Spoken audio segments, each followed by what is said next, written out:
Edgar, King of Figaro, is one of the weirdest new commanders from Final Fantasy. He's a 6-mana mono-blue 4/5 with 2 abilities.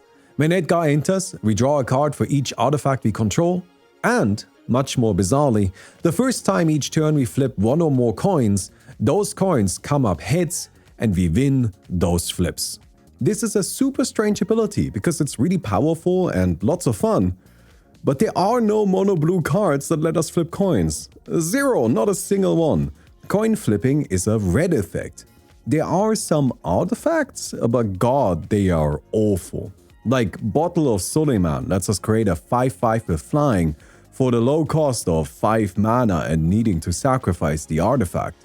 The strongest options available are Boom Pile, a 4-mana sweeper, and the Gold Saucer, a new land printed in Final Fantasy that lets us create treasure tokens.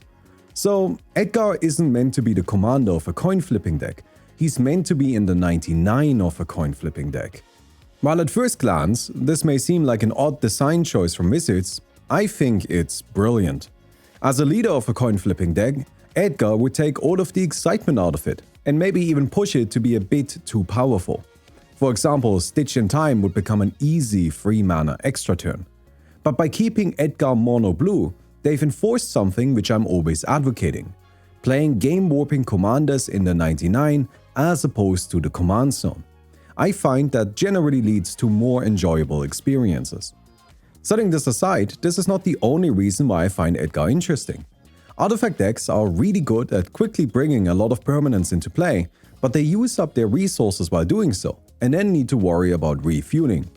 I'm in no way claiming that they don't have good options for that, but there's still a pretty major difference between needing to find our card draw and just having it in the command zone. Casting Edgar is easy in these types of decks, and then he'll draw like 10 cards? I feel like that might be the lower end. Blue is also a flicker color, and Edgar doesn't have any restrictions on his ETB. While his coin cheating ability is certainly the more exciting part of the card, I think he would perform absolutely excellently as the leader of a mono-blue artifact shell. His main competition here is Ursa, Lord High Artificer, who's obviously much more powerful. But I don't think that's an advantage. Ursa is so strong that playing him at a regular table is basically impossible, and Edgar slots into a very similar deck while not being utterly domineering, which again feels like a very intentional and smart design choice. I think Edgar is just a really clever card from a game design perspective. That brings us to some necessary explanation. This video isn't about the strongest Final Fantasy commanders. I don't think you need another content creator telling you how broken Vivi is. And honestly, I don't think strength alone is an indicator of a good commander. Many of the strongest commanders are basically unplayable in a social-first environment because they just take over the game in a way that is frustrating for everybody else. So I'm not here to tell you about the 5 strongest, but instead about the 5 best. And that is entirely dependent on a mixture of how fun I think they will be to play and play against, how much I like their design, and how evocative their deck-building implications are. Next up, we got Cipher Almazi, a 4-mana mono-red 3/4. Cipher makes it so that whenever a creature we control attacks alone, it gains double strike until end of turn. This can trigger on Cipher himself, meaning he has double strike so long as he's our only attacker. Then, whenever Cipher deals combat damage to a player, we may cast target instant or sorcery with mana value 3 or less from our graveyard without paying its mana cost. Spells cast that way are exiled. This second ability works incredibly well with the first, as Double Strike lets Cipher deal combat damage twice, triggering the recast each time. Cipher makes for a really fascinating mix between Voltron and mono-red Spellslinger. So long as we get a hit in and our graveyard is filled with appropriate spells, we can cheat in upwards of 6 mana per combat step, and that's honestly just pretty powerful by itself.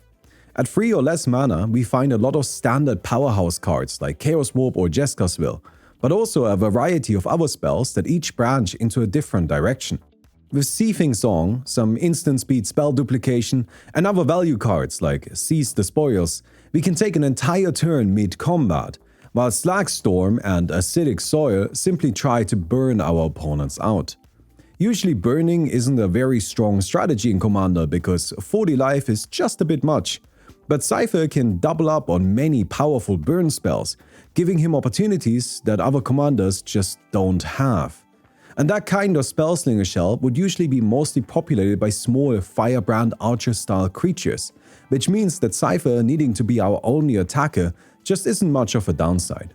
Still, we need to make sure he actually gets to connect when we swing, and luckily red is a color with evasion. Unusual evasion, mostly being a whole bunch of cards that make creatures unable to block, but for our purposes, that's fine. And there are some really cool synergies here. For example, we can use Untimely Malfunction to attack with, and then recast it with a different mode to destroy an artifact. Or, You Come to the Null Camp can enhance our second attack by buffing Cipher. Simple buffers that give trample like Siege Smash, Run Amok, or Fists of Flame also work great. Double Strike should really not be underestimated. I envision a toolboxy deck that has access to a wide range of different options during combat and as a reward for combat, which is especially cool because it helps move the game forward. And even if the commander gets removed, we can just pivot into a regular Spellslinger game plan until we find an opportunity to haste him in. Finally, we can always just slap some equipment on the boy, we in red. We're good at that. I would like to use this moment to give a quick shout out to Squall, Seed Mercenary, a very similar commander, except this one is about permanent reanimation. That by itself doesn't sound super interesting, but it really is about permanent reanimation, which means we can bring back lands, and I think that's really cool. I just realized that most of my cards on this list are about some kind of reanimation, but alright, I guess this is the reanimation list then. By the way, if you've enjoyed it so far, don't forget to give the video a thumbs up and check out my Patreon, where you can also find lots and lots of bonus content. Next up, we got Joshua, Phoenix's Dominant. Joshua, Phoenix's Dominant is a 3-mana Boros 3/4. When he enters, we get to discard up to 2 cards and then draw that many. By itself, this is already kind of okay. Yeah, it's not exciting, but those are good stats and rummaging is always useful. Then, for 5 mana, we can tap Joshua to exile and transform him. On his backside, he is Phoenix, Warden of Fire, a 4/4 saga creature with flying and lifelink. Chapters 1 and 2 then deal 2 damage to each opponent. Because Phoenix has lifelink, this will also heal us, usually for 6 health, which is a pretty hefty amount. Finally, Chapter 3 lets us reanimate any number of creatures with a combined total mana value of 6 or less. Then, Phoenix transforms back into Joshua, we get to rummage again, and the loop starts anew. Phoenix reminds me a lot of my favorite commander, Heyo, the Dawn Sky, who also has us searching for cards with a total combined mana value. Now, I don't know if this pitch is going to work for you all, but I just like the math of it. Needing to think not just in individual mana values, but in combinations of them, and finding good pairings both during deck building and when actually playing, is simply a gameplay pattern that I think is a lot of fun. It just changes how we have to consider board states, card draw, and other opportunities in a tiny way, but in a way that I enjoy. Unfortunately, getting to Phoenix is difficult, and even if we do, it'll take a long time for us to actually trigger the reanimate, meaning this is not a particularly strong commander. But I think that lack of strength actually works in our favor. Joshua is less likely to get targeted, and since Phoenix's ability can be seen from a mile away, our opponents don't need to worry about an unexpected power spike. This is just a very fair card, and that often makes for a more enjoyable gameplay experience. I have a Kiora the Rising Tide deck that relies on the same idea. She's just not very good, but that means she sticks around and I get to play my game without too many interruptions. Also, on the note of math commanders, I really want there to be more Simic math commanders. Simic doesn't need to just be draw a card and put a land into play. I get that that's fun too, but like math Simic commanders sounds hella fun. Give me some of that visits. Anyways, sorry. Another interesting way to protect our commander is to hold them back until the late game. And that's something we're gonna have to do by default for Arden, the Usurper. Arden, the Usurper, is an 8-mana mono-black 4/4 that gives all of our demons menace, lifelink, and haste. He also, at the beginning of combat on our turn, lets us exile up to one creature card from any graveyard and then create a token copy of the exiled card, except it's a 5/5 black demon. By default, this demon also has Menace, Lifelink, and Haste. Arden is something that I think we need a lot more of. Commanders that are just fucking cool. Arden isn't strong. I'm not going to try to convince you that an 8 mana 4/4 without protection that needs to move through phases to reanimate a single thing is strong.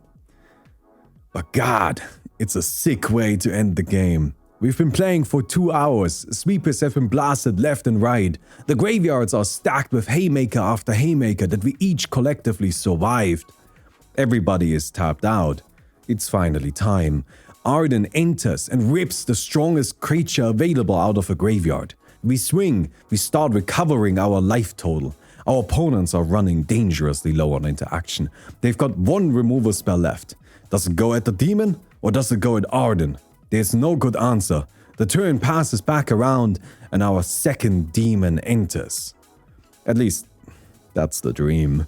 Realistically, I think casting and protecting Arden will be difficult, but that by itself poses a fun challenge.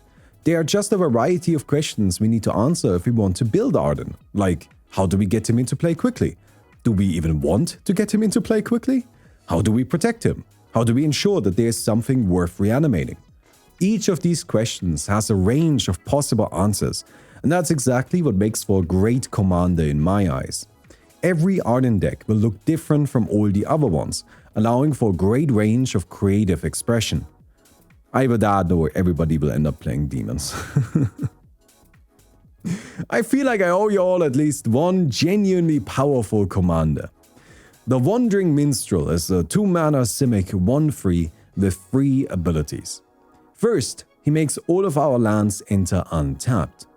Second, if at the beginning of combat on our turn, we control 5 or more towns, we create a 2/2 elemental creature token that's all colors. And third, for 3 colorless and 1 mana of each color, 8 total, we can give all of our creatures +X until end of turn, where X is the number of towns we control. This ability gives the Wandering Minstrel a WUBRG color identity. Let's set the town abilities aside for now. Having lands enter untapped on a 2-mana commander is incredibly powerful. I talked before about how Spelunking is one of the strongest cards green has available, mostly because it heavily cost reduces all of our land ramp. While it requires some restructuring of our usual play patterns, treating every rampant growth as a colorblind free wizards, and refunding most of, if not the entire mana cost of the strongest ramp spells available, is outrageously powerful and easily builds a game-winning advantage. However, since we can't always guarantee access to Spelunking or Amulet of Vigor, when we include them, we still want to mostly play untapped lands in our deck, to not be too greedy with our mana base. The Wandering Minstrel, being a commander, and a 5-color commander at that, changes this completely. We become entirely freed from the shackles of mortal ramp. We can play every 2-mana land that our dear Mother Earth has gifted us, every tapped utility garbage pulled out from mold-ridden shelves. Slam depletion lands into play, immediately tap them for 2 mana, then return them back into our hand by playing a bounce land, which also taps for 2 mana right away. By focusing on those, Hour of Promise only costs a single mana to cast, and Open the Way can easily go mana positive, all while returning lands to our hand, which we then replay with explore effects and static additional land drops. There's no commander that allows for a ramp deck quite as nonsensical as the Wandering Minstrel. It's so efficient that many of the regular pieces, like Cultivate and Skyshroud Claim, start feeling clunky and slow. And that's all while disregarding his other abilities and not playing for towns. We can easily incorporate the towns package into this deck and quickly enable his second ability. While creating a single token once per turn is by no means outstandingly powerful, it also shouldn't be neglected. Because, and I think this is very important to remember, this is a 2-mana commander. The token can serve as a blocker, as an equipment carrier, or as sacrifice fodder. It's just free value on a card that already does quite a lot. And it comes in very handy for the Wandering Minstrel's last ability as well. I'm honestly baffled that they released the best ramp commander and then decided to also give him a repeatable instant speed overrun. 8 mana is definitely a substantial cost to pay, but as I think you can imagine, in the turbo ramp deck that I described here, that really isn't too much of a problem. And yeah, it's restricted by how many towns we have, but there are a lot of towns, over 20 of them, and the towns themselves are pretty good, bringing their own utility and various support pieces. There will eventually come a point in every game where not a single one of our creatures can go unblocked, because it might just be pumped up to 20 power and kill our opponents at instant speed. Those 2/2 stinkers that may not seem that impactful? Yeah, those are lethal threats. Honestly, I could just keep going on about this commander, and I will in a different video, but for now I think I've said enough.